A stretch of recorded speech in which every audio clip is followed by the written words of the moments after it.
Bismillahirrahmanirrahim. My name is Ahmad Azim and I am lecturer biology in Narwa Public School and College. Today we will learn about the first lecture of biology. So we will start. Bismillahirrahmanirrahim.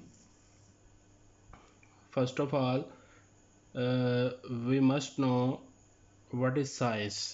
Science actually is the knowledge of surrounding. हमारे इर्द गिर्द जो कुछ भी हो रहा है, जो कुछ भी हमारे इर्द गिर्द पड़ा हुआ है, उस सब का जो नॉलेज है वो साइंस कहलाता है। और साइंस की इब्तदा जो है, इस नॉलेज की इब्तदा कब हुई, कहाँ से हुई? जब इंसान ने पहली दफ़ा कंबस्शन प्रोसेस यानी जलने का अमल यानी आग के मतलब अपनी क्यूरियोसिटी शो की, तो उस वक़्त से साइंस की इब्तदा हुई। ये साइंस की कुछ पुरानी जो किताबें हैं उनमें ये बात लिखी हुई है। अब जैसे जैसे नॉलेज बढ़ता गया वैसे वैसे हमें साइंस जो है उसको बेहतर तौर पे समझने के लिए और अंडरस्टैंड करने के लिए हमें उसके ग्रुप्स बनाने पड़े, उसकी क्लासिफिकेशन करनी पड़ी। तो साइंस की बहुत सारी ब्रांचेज मार्ज़ वजूद में आई, जिनमें से हम जिस ब्रांच के मतलब पढ़ेंगे वो है बायोलॉजी। बायोलॉजी क्या है? स्टडी ऑफ लिविंग ऑर्गेनिजम्स, यानी जानदारों की जो स्टडी है उसे हम क्या कहते हैं? बायोलॉजी। ये दो अल्फाज से मिलकर बना, बायो और logy. Bio stands for living organism and the logy stands for study, the study of living organisms. अब यहाँ पे क्वेश्चन ये राइज होता है कि लिविंग ऑर्गेनिज्म जो है वो क्या है? एक जानदार और बेजान चीज़ में फ़र्क हम कैसे कर सकते हैं? तो हमारे पास कुछ करेक्टर्स हैं लिविंग ऑर्गेनिजम्स के। सबसे पहला करेक्टर है रेस्पायरेशन। लिविंग ऑर्गेनिजम्स जो होते हैं वो अपने एनवायरनमेंट के साथ एक्सचेंज ऑफ गैसेस करते हैं। कार्बन डाइऑक्साइड और ऑक्सीजन, ये दो ऐसी गैसेस हैं जो जानदार अपने एनवायरनमेंट के साथ कंसिस्टेंटली एक्सचेंज कर रहे होते हैं। तो ऐसे तमाम चीज़ें जो ये अमल कर रही होती हैं, they are considered to be living organism. दूसरा, जो लिविंग ऑर्गेनिज्म है उनमें ग्रोथ का अमल पाया जाता है। What is growth? Increase in number of cells. जानदारों के जिस्म में सेल्स की तादाद में इजाफा होता रहता है, जिसकी वजह से मुसलसल उनके जिस्म के वॉल्यूम में इजाफा होता रहता है। इस अमल को हम कहते हैं ग्रोथ। इसी तरह एक तीसरा करेक्टर है डेवलपमेंट। डेवलपमेंट से मुराद क्या है? डेवलपमेंट से मुराद है जब दो सेल्स यानी एग और स्पर्म एक दूसरे के साथ मिलते हैं तो एक सेल मार्ज़ वजूद में आता है जिसे हम ज़ाइगोट कहते हैं, और उस एक सेल से एक पूरा जानदार बनने का अमल जो है वो कहलाता है डेवलपमेंट। इसे एम्ब्रियोनिक डेवलपमेंट भी बोला जाता है। अगला करेक्टर है रिपेयर। जानदारों का एक करेक्टर है कि जब उन जानदारों की बॉडी में जब कोई नेगेटिव चेंज आता है, कोई डैमेज आता है, सडन डैमेज आता है, चोट लग जाती है या ख़राब हो जाती है कोई चीज़, तो वो अपने आप को सेल्फ़ रिपेयर करने की सलाहियत रखती है। इसी तरह जो जानदार होते हैं वो अपनी अफजाइश नस्ल करते हैं, अपनी अगली नस्ल बढ़ाते रहते हैं। इस अमल को हम लोग कहते हैं रिप्रोडक्शन। जितने भी जानदार हैं they are actually based on the DNA. जानदार चीज़ जो है वो हमेशा वैसी ही होती है जैसा उसका डीएनए उसे डिज़ाइन करता। हम ये कहते हैं कि जो जानदार चीज़ें होंगी they must have DNA template. जानदार जो होते हैं वो कंसिस्टेंटली एनर्जी इनटेक करते रहते हैं, यानी एनर्जी जो है वो बाहर से लेते रहते हैं और फिर उस एनर्जी को यूटिलाइज़ करते रहते हैं, और ये प्रोसेस कंसिस्टेंटली चलता रहता है। अब ये वाले जो करेक्टर्स हैं हमारे पास, जिस चीज़ में होंगे वो चीज़ जानदार कंसिडर की जाएगी। अब ज़रूरी नहीं कि ये सारे करेक्टर एक चीज़ में मौजूद हैं तो वही जानदार कंसिडर होगी। फॉर एग्जांपल कुछ लिविंग ऑर्गेनिज्म जो हैं उनमें कुछ डिसऑर्डर्स होते हैं जिसकी वजह से वो रिप्रोडक्शन नहीं कर पाते, तो हम ये तो नहीं कह सकते कि वो लिविंग ऑर्गेनिज्म नहीं है, लेकिन बाकी करेक्टर्स देख लेंगे फिर उनके। इसी तरह कुछ डायबिटिक पेशेंट्स होते हैं, उनके वाउंड्स हील नहीं होते जल्दी, तो हम ये तो नहीं कहेंगे वो लिविंग ऑर्गेनिजम्स नहीं है। लिहाजा ये सारे करेक्टर्स भी हो सकते हैं या इनमें से कुछ करेक्टर्स भी हो सकते हैं, तो वो चीज़ जो है वो लिविंग ऑर्गेनिज्म कंसिडर की जाएगी। जो लिविंग ऑर्गेनिज्म होगा, जब हम उसके मतलब कुछ भी स्टडी करेंगे तो that will be considered as biology. तो ये अमल बायोलॉजी की स्टडी कहलाएगा। ठीक है जी। उसके बाद आ जाते हैं कंसर्न्स ऑफ बायोलॉजिस्ट। जो बायोलॉजिस्ट है वो किन बातों के साथ कंसर्न है, किन बातों के साथ कंसर्न नहीं है। सबसे पहले हमें ये पता होना चाहिए कि हमें इस चीज़ से कोई कंसर्न नहीं है कि ज़िंदगी क्यों बनाई गई, जानदार चीज़ें क्यों मार्ज़ वजूद में आईं। और इस बात से भी हमें कोई कंसर्न नहीं है कि ज़िंदगी बनाई किसने। ये जो दो बुनियादी सवाल हैं, इसका जवाब हमें अपने अपने रिलीजन से, अपने अपने मज़हब से मिलता है। अल्लाह ताला फरमाते हैं कि हमने इंसान को पैदा किया कि हम उसे आज़मा सकें।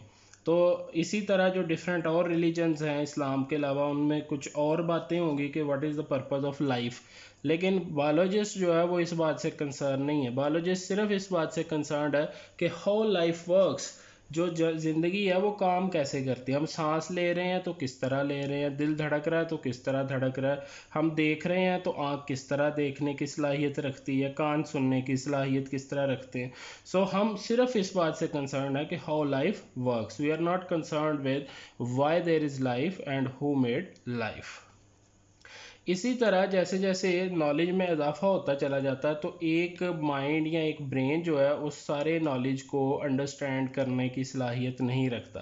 तो एक स्पेसिफिक फील्ड में एक माइंड बेहतर काम करता है। इस चीज़ को हमने मद्देनज़र रखते हुए क्या किया, जैसे जैसे हमारे पास बायोलॉजी के नॉलेज में इजाफा होता चला गया, तो हमने इसकी भी ब्रांचेस बना ली, इसकी भी क्लासिफिकेशन कर ली। जैसे साइंस के इल्म में इजाफा होने से हमने इसकी बहुत सारी ब्रांचेस बना ली। इसी तरह हमने बायोलॉजी जो स्पेसिफिक एक सब्जेक्ट है, उसकी भी जब नॉलेज में बहुत ज़्यादा इजाफा हुआ तो हमने उसकी भी कुछ ब्रांचेस बना ली। अब उन ब्रांचेस में सबसे पहले जो है हमारे पास कुछ मेन ब्रांचेस हैं, they are considered to be the divisions of biology.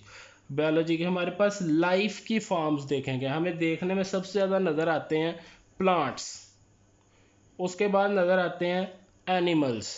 तो देखा जाए तो हमने इसकी बेस के ऊपर हमारे पास जो डिवीजन्स हैं, वो पहली डिवीजन है botany. Botany is mainly concerned with plants not animals.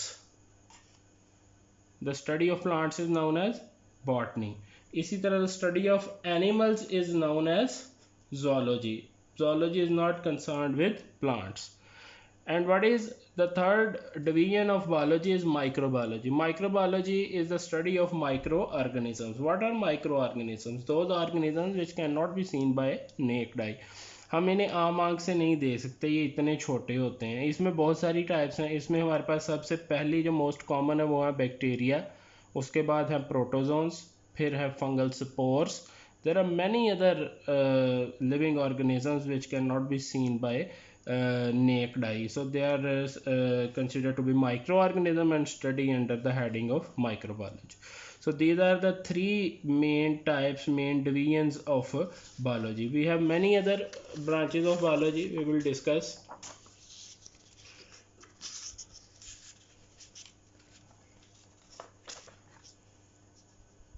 First of all, we have morphology. Morphology क्या है? जब हम किसी लिविंग ऑर्गेनिज्म को स्टडी करते हैं तो सबसे पहले ये देखा जाता है कि उसकी एक्सटर्नल स्ट्रक्चर्स, यानी जिस्म के बाहर की साख्तें जो हमें आँख से नज़र आ रही हैं, उसको हम स्टडी करते हैं, तो उसको हम कहते हैं मॉर्फोलॉजी। उसी ऑर्गेनिज्म को जब हम लोग डाइसेक्ट करते हैं, काटते हैं, उसके अंदर चले जाते हैं और वहाँ जाके डिफरेंट ऑर्गन्स जब पड़े होते हैं उनको स्टडी करते हैं, तो वो कहलाती है एनाटॉमी। सो मॉर्फोलॉजी जो है, इसके लिए यूजुअली जो हम यूज़ करते हैं वो टर्म करते हैं एक्सटर्नल मॉर्फोलॉजी, यानी ये जिस्म के बाहर के हिस्से जो हैं, बाहर के जो ऑर्गन्स हैं या बाफ्ते हैं, उनकी स्टडी। इसी तरह एनाटॉमी क्या है? स्टडी ऑफ इंटरनल ऑर्गन्स, जिस्म के अंदर जो है। एनाटॉमी को हम लोग इंटरनल मॉर्फोलॉजी भी कहते हैं। इसी तरह हमारे पास अगली ब्रांच है हिस्टोलॉजी। जब हम देखते हैं कि एक ऑर्गन का छोटा सा टुकड़ा लेके उसके बारीक बारीक स्लाइस काटते हैं, जिन्हें हम क्रॉस सेक्शंस कहते हैं, उन क्रॉस सेक्शंस को जब हम स्लाइड के ऊपर रख के माइक्रोस्कोप से स्टडी करते हैं, तो वो कहलाती है histology. Microscopic study of tissues is known as histology. इसी तरह बहुत मेन ब्रांच बायोलॉजी की है फिजियोलॉजी। जैसे फिजियोलॉजी क्या, दिल है लेकिन वो उसका काम क्या है? धड़कना। तो हम ये देखें कि दिल धड़कता कैसे है, क्या तरीकाकार है उसका। तो हम किसी भी ऑर्गन की जब फंक्शन की स्टडी करते हैं, the study of functioning of different parts of body is known as physiology. Physiology is a very major branch of medical biology. इसी तरह अगली ब्रांच है हमारे पास सेल बायोलॉजी या साइटोलॉजी। सेल बायोलॉजी या साइटोलॉजी क्या है? जो हमारा इंटर है, इंटर की क्लासेस तक ये दोनों चीज़ें हम सेम कंसिडर करते हैं। हम कहते हैं स्टडी ऑफ सेल्स। कोई भी टिश्यू जो है वो सेल से मिलकर बना होता है, और जब हम सेल और उसके सेल के अंदर की तमाम ऑर्गेनेलिस को स्टडी करते हैं तो वो कहलाती है सेल बायोलॉजी या साइटोलॉजी। लेकिन हायर क्लासेस में जब आप जाएंगे तो आप देखेंगे कि जब हम लोग डिवाइडिंग फेज में सेल को स्टडी करें तो हमारे पास स्पेसिफिक पोर्शन होता है, उसे साइटोलॉजी कहते हैं। और जब सेल को हम लोग नॉन डिवाइडिंग फेज में स्टडी करें तो उसे हम सेल बायोलॉजी कहते हैं। इसी तरह कोई भी लिविंग ऑर्गेनिज्म जो है वो कोई भी लिविंग ऑर्गेनिज्म जो है वो अपने जिस जगह पे रह रहा होता है वो जगह कहलाती है उसका इन्वायरमेंट। अब इन्वायरमेंट जो है उसके साथ हर लिविंग ऑर्गेनिज्म जो है उसका एक स्पेसिफिक इंटरेक्शन होता है। यानी कुर्सी पे हम बैठते हैं, हवा में हम सांस लेते हैं, धूप हमें एनर्जी प्रोवाइड करती है। तो हर जानदार के जो इन्वायरमेंट होता है जहाँ वो रह रहा होता है उसमें मुख्तलिफ कंपोनेंट्स होते हैं, और वो जो कंपोनेंट्स होते हैं हर कंपोनेंट के साथ उसका इंटरेक्शन डिफरेंट होता है। तो वो जो डिफरेंट इंटरेक्शंस हैं किसी भी लिविंग ऑर्गेनिज्म की उसके इन्वायरमेंट के साथ, उसकी स्टडी कहलाती है इकोलॉजी। इसी तरह हमारे पास नेक्स्ट ब्रांच है एम्ब्रियोलॉजी। एम्ब्रियोलॉजी क्या है? मैंने अभी पहले डेवलपमेंटल बायोलॉजी का भी जिक्र किया। तो ये जो जितने भी ज़्यादातर लिविंग ऑर्गेनिज्म हैं वो they are the product of sexual reproduction. अब वो सेक्सुअल रिप्रोडक्शन में क्या होता है, एक एग और एक स्पर्म दोनों हैप्लॉइड सेल्स होते हैं, वो दोनों एक दूसरे के साथ मिलते हैं और एक जाइगोट बनता है जो कि एक सेल होता है लेकिन वो डिप्लॉइड सेल होता है। उस एक सेल से फिर एक पूरा जानदार बनता है। वो जो पूरा एक जानदार बनता है उसमें अरबों खरबों सेल्स होते हैं। तो एक सेल से एक पूरा जानदार बनने का अमल जो है वो कहलाता है डेवलपमेंट। और जब हम लोग किसी भी लिविंग ऑर्गेनिज्म की डेवलपमेंट को स्टडी करें एक जाइगोट से एक एम्ब्रियो तक, तो ये अमल कहलाता है एम्ब्रियोलॉजी।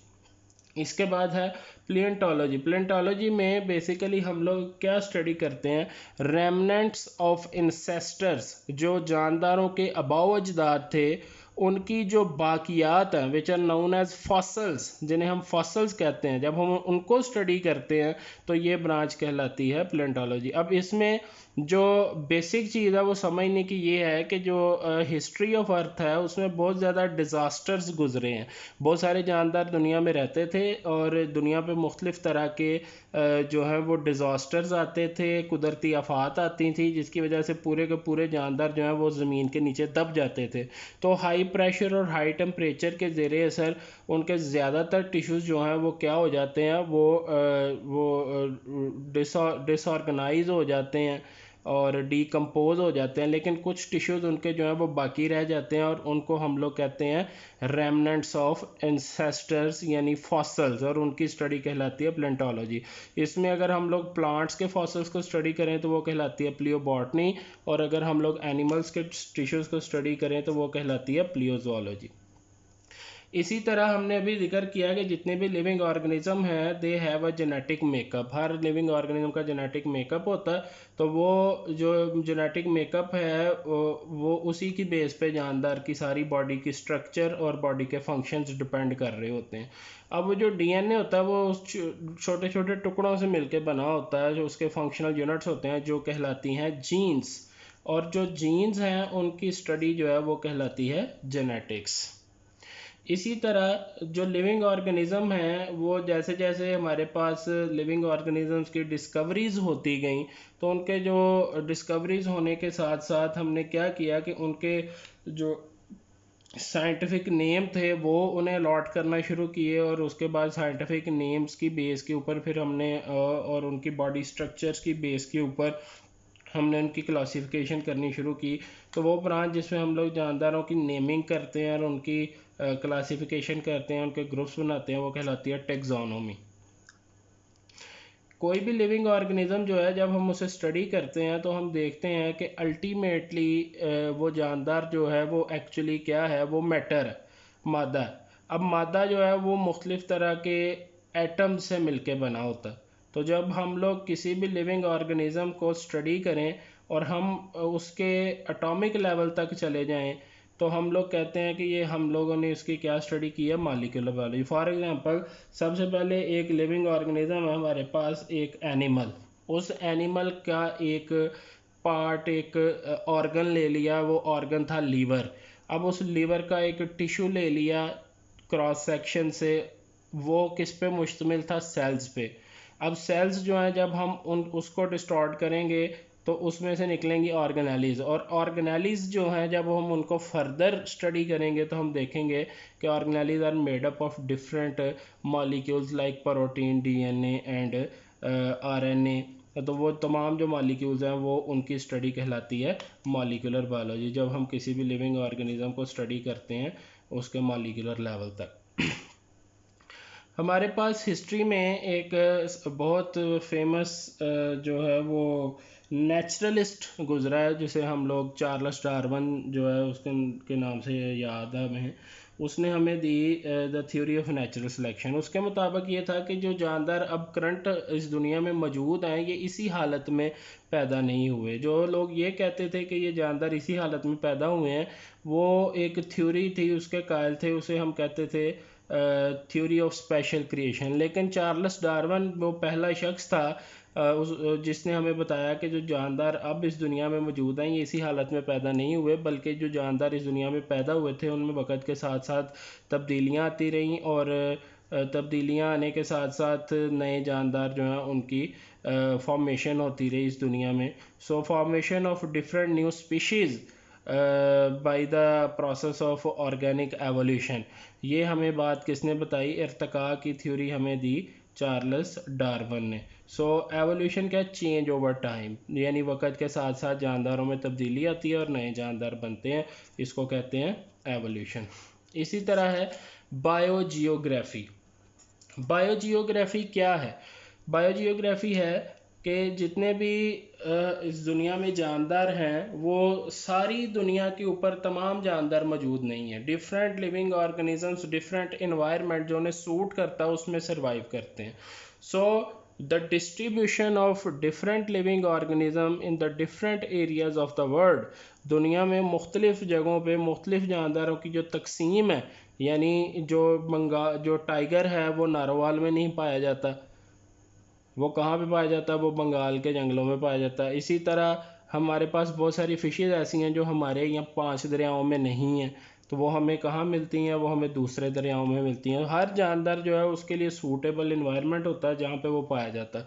सो जो जानदारों की जो डिस्ट्रीब्यूशन है, जो तकसीम है दुनिया के ऊपर डिफरेंट रीजन्स में कौन कौन से जानदार हैं, ये अगर हम स्टडी करें तो ये कहलाती है बायोजियोग्राफी। इसी तरह आगे है marine biology. What is marine biology? What is marine biology? Actually concerned with the marine water. We have two forms of water on the earth. दुनिया पे दो तरह का पानी है, एक फ्रेश वाटर है, एक मरीन वाटर है। मरीन वाटर के करेक्टर्स क्या होते हैं? मरीन वाटर जो होता है उसमें basically number of micro organism ज़्यादा होते हैं, नंबर ऑफ डिजॉल्व सब्सटेंसेस ज़्यादा होती है, उसकी विस्कोसिटी ज़्यादा होती है, उसकी डेंसिटी ज़्यादा होती है, और उसमें जो टर्बिडिटी है, गदलापन जो है वो ज़्यादा होता है। ऐसा पानी कहलाता है मरीन वाटर। अब इस ऐसे पानी में बहुत सारे जानदार सर्वाइव करते हैं जिन्हें हम लोग मरीन ऑर्गेनिजम्स कहते हैं।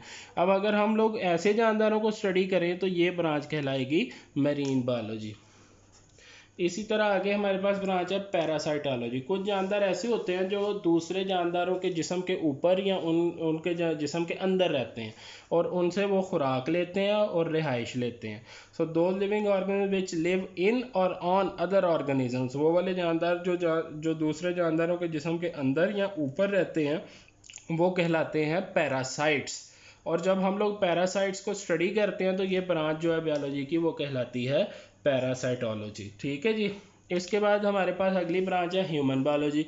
ह्यूमन बायोलॉजी जो है वो बेसिकली किस चीज़ से के साथ कनेक्टेड है? ह्यूमन बायोलॉजी कनेक्टेड है, देखें इंसान जो है उसकी एक स्पेसिफिक मॉर्फोलॉजी भी है, एनाटमी भी है, हिस्टोलॉजी भी है, उसकी फिजियोलॉजी भी है, उसकी सेल बायोलॉजी भी है, उसकी इकोलॉजी भी है, उसकी एम्ब्रियोलॉजी भी है। यानी इंसान जो है उसके मतलब हम तमाम चीज़ें अगर हम एक जगह पे स्टडी करें तो ये भी लेटेस्ट ब्रांच है बायोलॉजी की जिसे हम लोगों ने नाम दिया हुआ है ह्यूमन बायोलॉजी, जिसमें हम लोग तमाम ब्रांचेस के मतलब डाटा इकट्ठा करते हैं, लेकिन जो स्पीशी है, स्पीशी ऑफ कंसर्न, वो सिर्फ होमोसैपियन हो, तो ये ब्रांच जो है बायोलॉजी की वो कहलाती है ह्यूमन बायोलॉजी। इसी तरह है जी सोशल बायोलॉजी।